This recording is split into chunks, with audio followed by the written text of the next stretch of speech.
Welcome to Kajal civil service academy. এই ভিডিওর মাধ্যমে আমি তোমাদের ইতিহাস থেকে বেছে বেছে 50টি গুরুত্বপূর্ণ এমসিকিউ প্রশ্ন ডিসকাস করে দিচ্ছি। আমাদের এই চ্যাপ্টারটির নাম হচ্ছে প্রতিবাদী আন্দোলন, অর্থাৎ এখানে বৌদ্ধ ধর্ম, জৈন ধর্ম সংক্রান্ত প্রশ্ন আছে।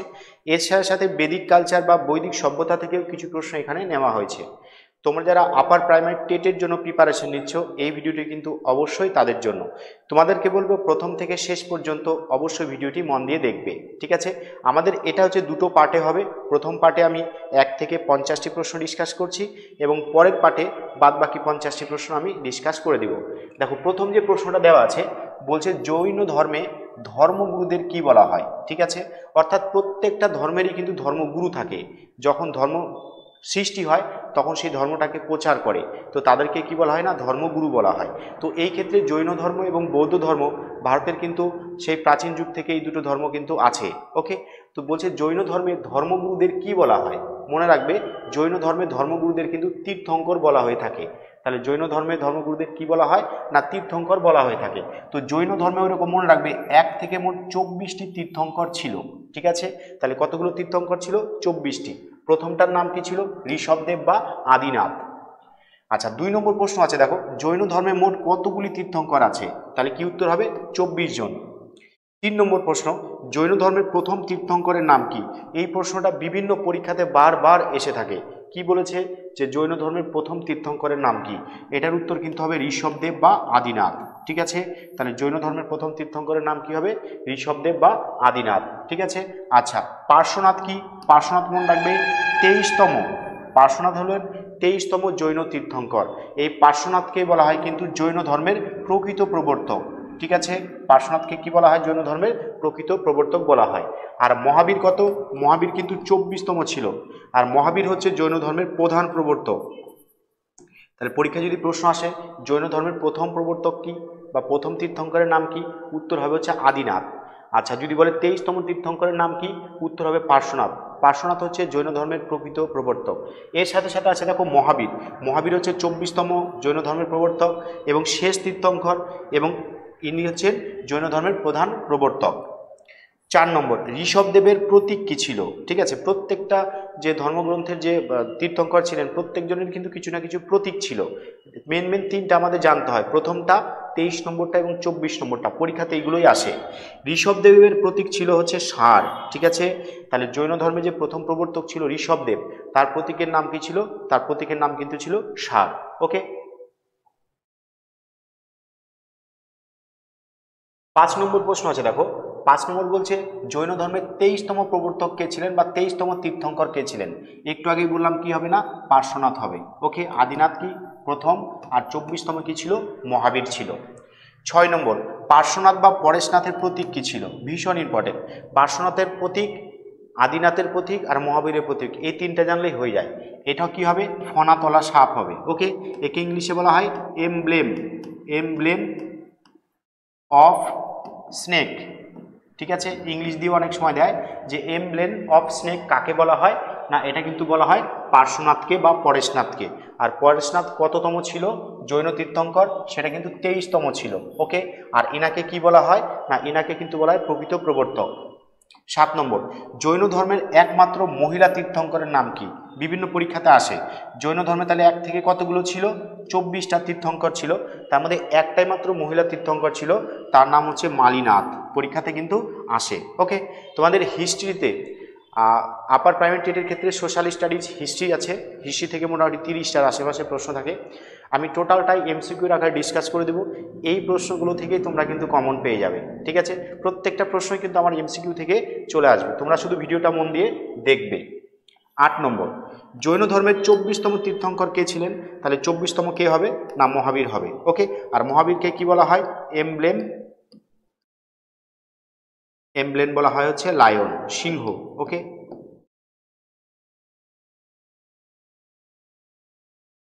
9 নম্বর আছে, দেখো মহাবীরের প্রতীক কি ছিল? একটু আগে বললাম সিংহ হবে, ঠিক আছে? সিংহ মানে এমব্লেম অফ লায়ন। 10 নম্বর, জৈন ধর্মের প্রকৃত প্রবর্তক কে? একটু আগে বললাম যে জৈন ধর্মের প্রকৃত প্রবর্তক হবে পার্শ্বনাথ হবে। পার্শ্বনাথ, অর্থাৎ অপশন বি হবে সঠিক উত্তর। আর তিনি 23তম তীর্থঙ্কর ছিলেন। ওকে। 11 নম্বর প্রশ্ন, মহাবীরের বাবা ও মায়ের নাম কি ছিল? ভীষণ ইম্পর্টেন্ট।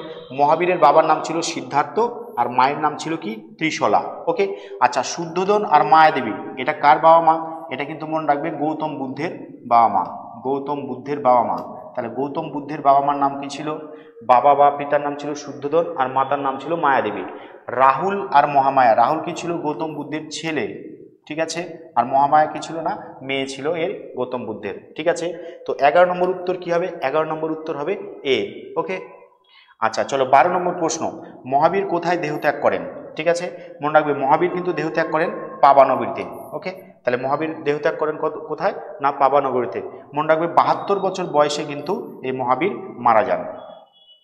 13 নম্বর, জৈন ধর্মের সৎ বিশ্বাস, সৎ আচরণ, সৎ জ্ঞান এই তিনটিকে কি বলা হয়? ঠিক আছে, তো জৈন ধর্মে কিন্তু এই তিনটা আদর্শকে একসঙ্গে বলা হয় ত্রিরত্ন বলা হয়। ওকে, তাহলে জৈন ধর্মের সৎ বিশ্বাস, সৎ আচরণ, সৎ জ্ঞান এটাকে কি বলা হয়?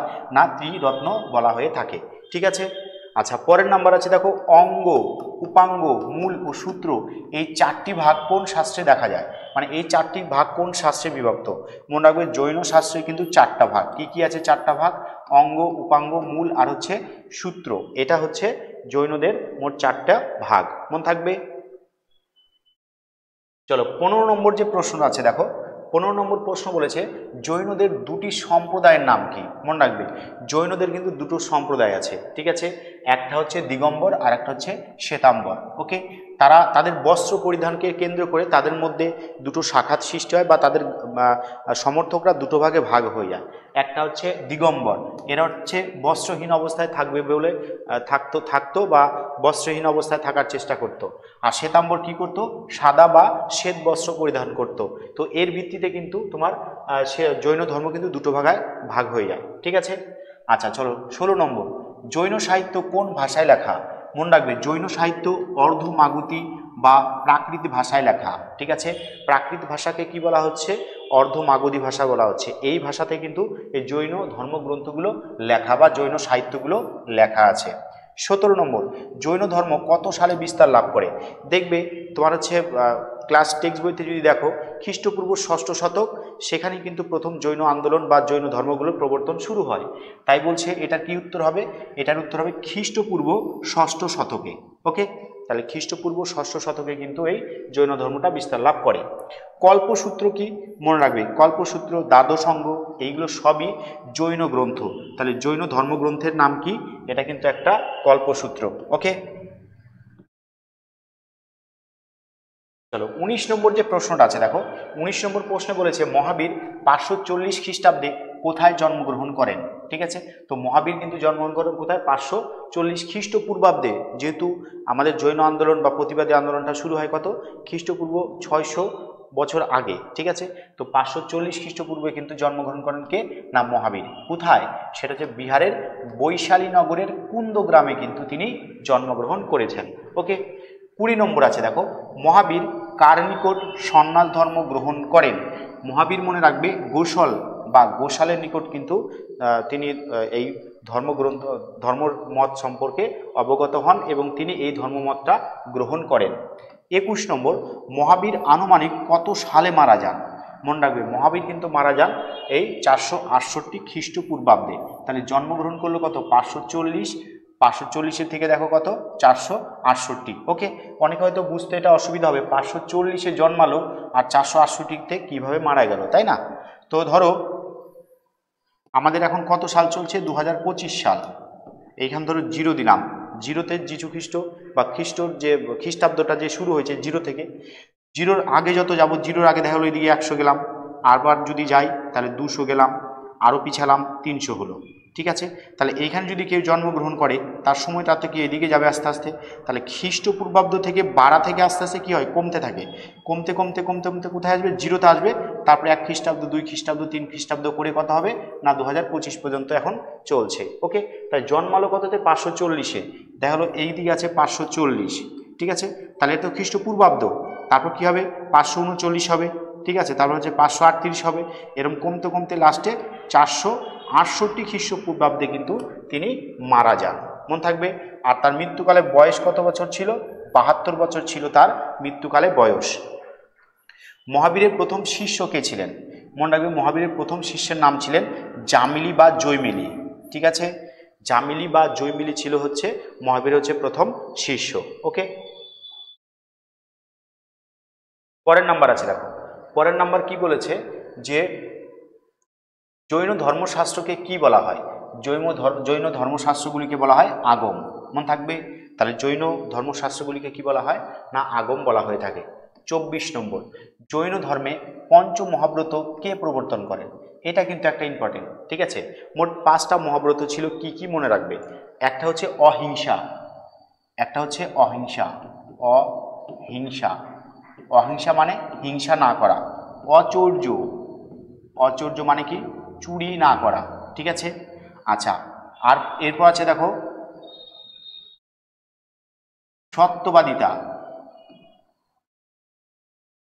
সত্যবাদিতা মানে হচ্ছে মিথ্যা কথা না বলা বা সত্য কথা বলা। ঠিক আছে, আর একটা কি আছে অপরিগ্রহ।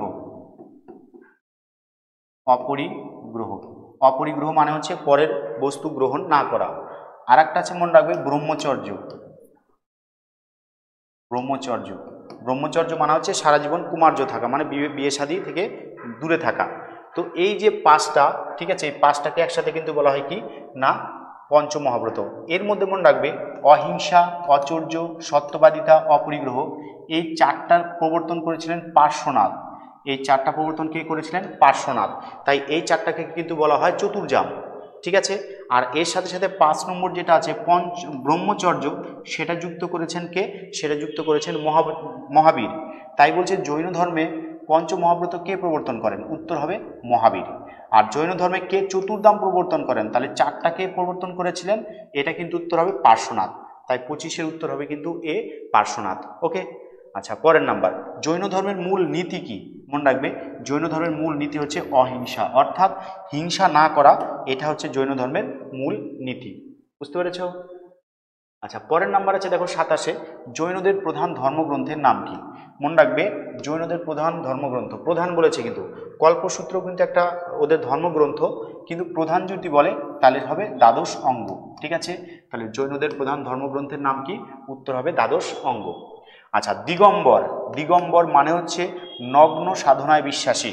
এরা কি বলতো উল্লঙ্গ অবস্থায় থাকতো, মানে কোনো বস্ত্র পরিধান করতো না, সেটাই বিশ্বাসী। সেই শাখার প্রবক্তা কে ছিলেন? যেহেতু জৈন ধর্ম গ্রন্থের যে লোকগুলো ছিল বা জৈন ধর্মাবলম্বী ধর্মে বিশ্বাসী লোকগুলো দুটো শাখা ছিল, একটা দিগম্বর একটা শ্বেতাম্বর। শ্বেতাম্বর মানে সাদা বস্ত্র পরিধান করবে, আর দিগম্বর মানে কি হবে বলতো নগ্ন অবস্থায় থাকবে। তো এই নীতির প্রবক্তা হলেন ভদ্রবাহু। ঠিক আছে, তাহলে এই নীতির প্রবক্তা কে ছিলেন না ভদ্রবাহু হবে সঠিক উত্তর। 29 নম্বর আছে দেখো, 29 নম্বর বলছে শ্বেতাম্বর মানে হচ্ছে শ্বেত বস্ত্র পরিধানে বিশ্বাসী, কে প্রবর্তন করেন? এটা কিন্তু উত্তর হবে স্থূলভদ্র। ওকে, 30 নম্বর, মহাবীরের প্রকৃত নাম কি? মনে রাখবে মহাবীরের প্রকৃত নাম কিন্তু বর্ধমান।